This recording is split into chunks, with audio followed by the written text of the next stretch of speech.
जय गुरुदेव. सदाशिवसमारंभं शंकराचार्यमध्यमम् अस्मत् आचार्यपर्यंतं वंदे गुरुपरंपरा. अष्टावक्र गीतेच्या संबंधाने आज आपल्या सोबत जोडण्याचा योग आला. सत्संगती होत आहे. अष्टावक्र गीता अतिशय गहन आहे, परंतु परमेश्वराच्या व गुरुदेवांच्या आशीर्वाद असल्यास अतिशय कठीण असाध्य गोष्टसुद्धा सोपी होते.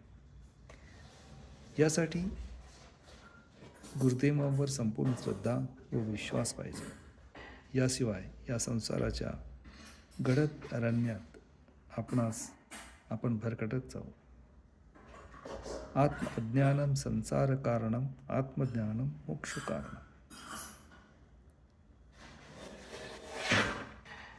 आत्मा जर अज्ञानात असेल तर हे सगळं संसार उभा करते आणि त्याला एकदा ज्ञान झाले की सगळं अगदी शुद्ध असे दिसून येते. मोक्ष प्राप्ती तेच.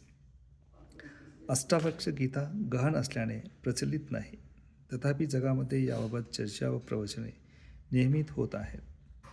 कालच जर्मनीमध्ये यावरील एक व्हिडिओ पाहण्याची संधी मिळाली. प्राचीन अनेक गीता आहेत. भगवद्गीता, रामगीता, कपिल गीता, उद्धव गीता.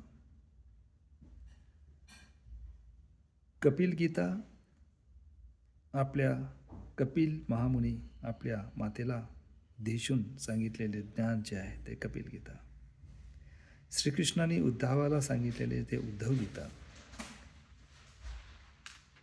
अलीकडील जगात सुद्धा रमण गीता आणि रामदासी गीता आहेत.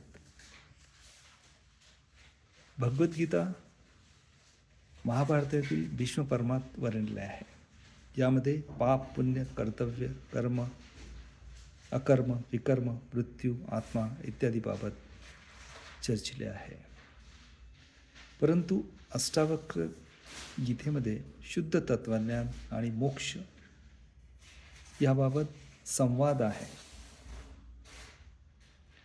पुनरपि मरणम, पुनरपि जननम, पुनरपि जननी जठरे शयनम. या जीवनचक्रात आपण अनादी काळापासून फिरत आहोत. पुन्हा त्या चक्रामध्ये राहायचे आहे काय? यासाठी काही मार्ग आहे काय? होय, आहे. अष्टावक्र गीता अतिशय प्रगत भक्तासाठी आहे. मग कसे? याबाबत निश्चित असा मार्ग कोणता? त्याला उत्तर आहे. त्यासाठी ज्ञान पाहिजे, प्रकाश पाहिजे. निबिड अंधकारात प्रकाशाचा किरण मार्ग दाखवतो. त्याप्रमाणे आपल्या जीवनात प्रकाश पाहिजे असल्यास भगवद्गीतेतील या श्लोकाचे मी आपणास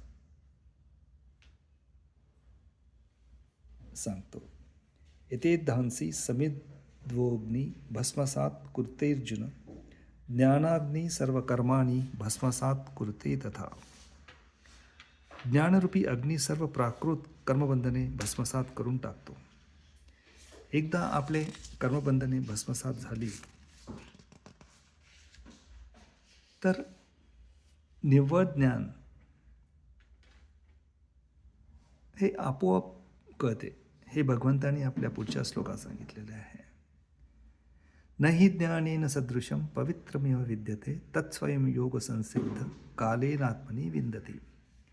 या जगात दिव्य ज्ञानासारखे विशुद्ध आणि उदात्त असे काहीही नाही. असे ज्ञान म्हणजे सर्व सिद्धींचे परिपक्व फळ आहे.